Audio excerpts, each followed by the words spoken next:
হর হর মহাদেব, আদেশ, জয় মা কালী। এই বছরে 19শে মার্চ থেকে 27শে মার্চ পর্যন্ত নবরাত্রি করেছে।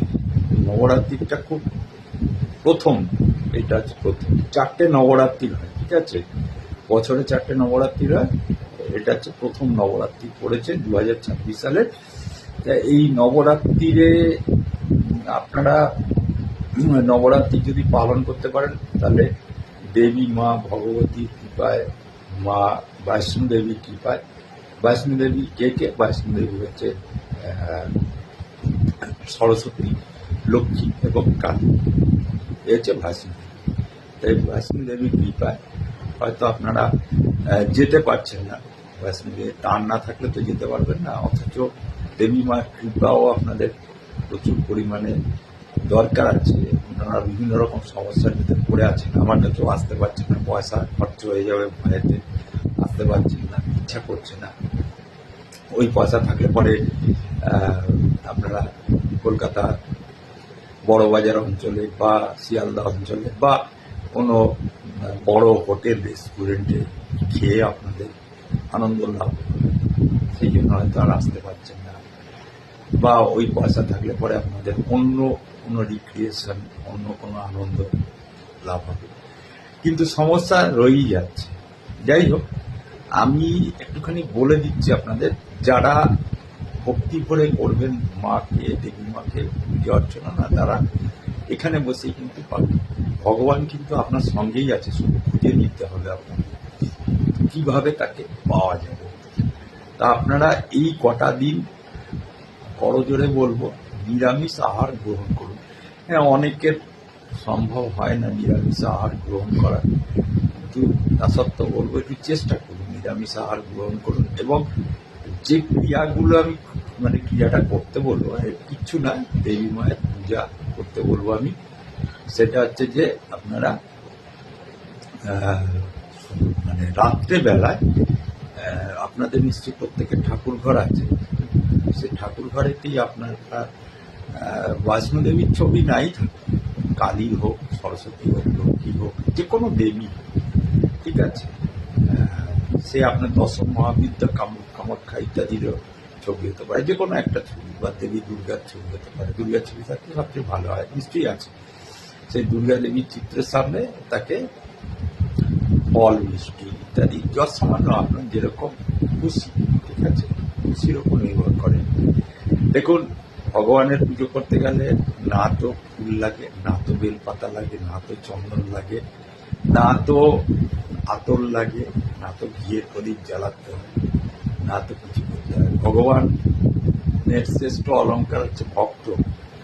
আপনি যদি আপনার চোখের দুঃখটা অশ্রু ঝরিয়ে যদি ভগবানকে ডাকতে পারেন না, মাকে বলুন আর প্রভুকে বলুন, অতি অবশ্যই আপনার ডাকে কিন্তু সাড়া দেবে।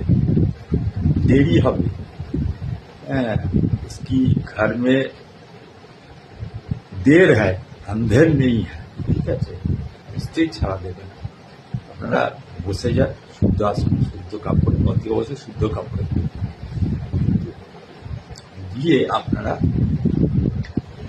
দেবী দুর্গা চাল্লিশা জপ করুন। দেবী দুর্গা চাল্লিশা জপ করার আগে আপনারা ওনার ধ্যানটা করে নেবেন। ধ্যানটা একটু বড় আছে, দেবী দুর্গার ধ্যানটা আছে একটু বড়, গুগল থেকে সার্চ করে দেবেন।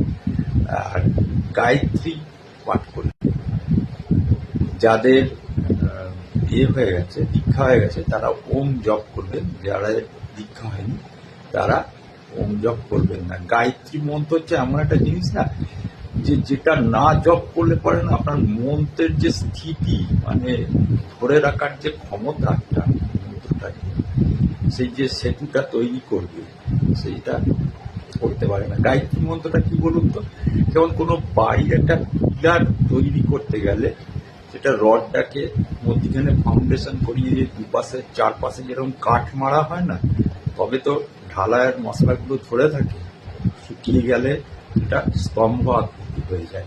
ঠিক গায়ত্রী মন্ত্র হচ্ছে এইটা। ওম মহিষমর্দিনী বিদ্মহে দুর্গের যে ধীমহি তন্ন দেবী প্রচোদয়াৎ। অথবা কালীর যদি সামনে কালী দেবী কালিকার সামনে যদি বসে করে তাহলে ওম কালিকায় বিদ্মহে শ্মশানবাসিনী ধীমহি তন্ন ঘোরে প্রচোদয়াৎ। লক্ষ্মীর গায়ত্রীও ওই ওম বিষ্ণুবচ্চে পত্নীচ্চ বিদ্মহে মহালক্ষ্মী ধীমহি তন্ন লক্ষ্মী প্রচোদয়াৎ। এরপরে যার যার বীজ মন্ত্র আছে, ঠিক আছে, আমি দুর্গার বীজ মন্ত্রটাই বলে দিচ্ছি।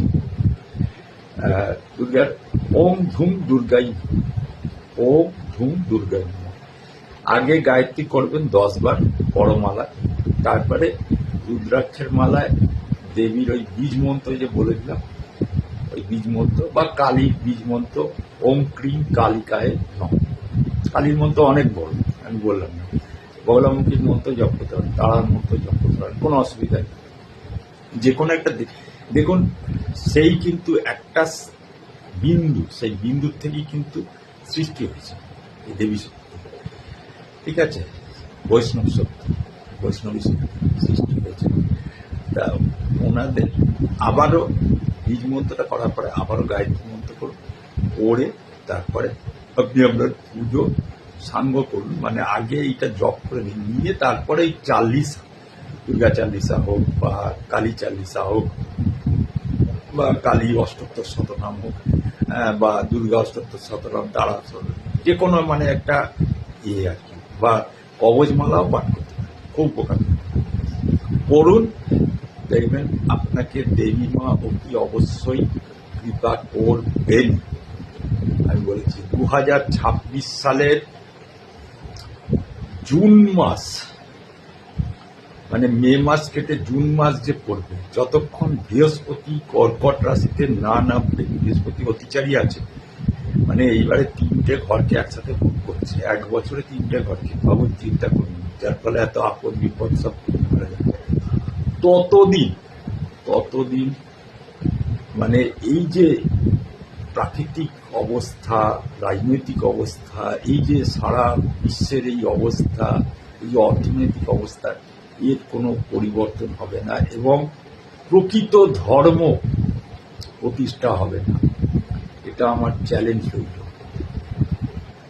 কালকে 11 তারিখ থেকে বৃহস্পতি পুনর্বসু নক্ষত্র ধরেই আছেন, উনি বক্র অবস্থায় আছেন মিথুন রাশিতে। উনি কালকে ডাইরেক্ট হয়ে যাবেন, অনেকটা মানে স্বস্তি দেবেন, অনেকটাই স্বস্তি পাবেন। কিন্তু এই যে বৃহস্পতি যতক্ষণ তুঙ্গি না হচ্ছে, হওয়াটাও খারাপ, একদিক দিয়ে খারাপ, আমি এত ডিটেলসে বলবো না। সেই তুঙ্গি অবস্থায় যদি আপনি আগে কোনো রকম কোনো পাপ অন্যায় কাজ যদি কিছু না করে থাকেন, আমি দায়িত্ব নিয়ে বলছি, আমি কেপি অ্যাস্ট্রোবাস্ট্রি পলাশ দায়িত্ব নিয়ে বলছি, আপনি যদি নিষ্ঠাভাবে করতে পারেন, যদি অন্যায় না করে থাকেন, তাহলে এই অবস্থায় শনি আর নেপচুন বসে আছে মীন রাশিতে, ঠিক আছে। এই শনি হচ্ছে ন্যায়কারক এবং বৃহস্পতি সেই ন্যায়টাকে কিন্তু দোয়াবি আপনাকে, যদি কোনো অন্যায় না করে থাকেন। আপনি দেখে নিন, আপনারা করুন, আমার কথাটা শুনুন, দেখবেন আপনাদের নিশ্চয়ই দেবী মায়ের কৃপায় অনেক অনেক উপকার হবে এবং আপনার সর্ব অনুবাঞ্ছা প্রার্থনা পূর্ণ করবে। প্রিয় দর্শক।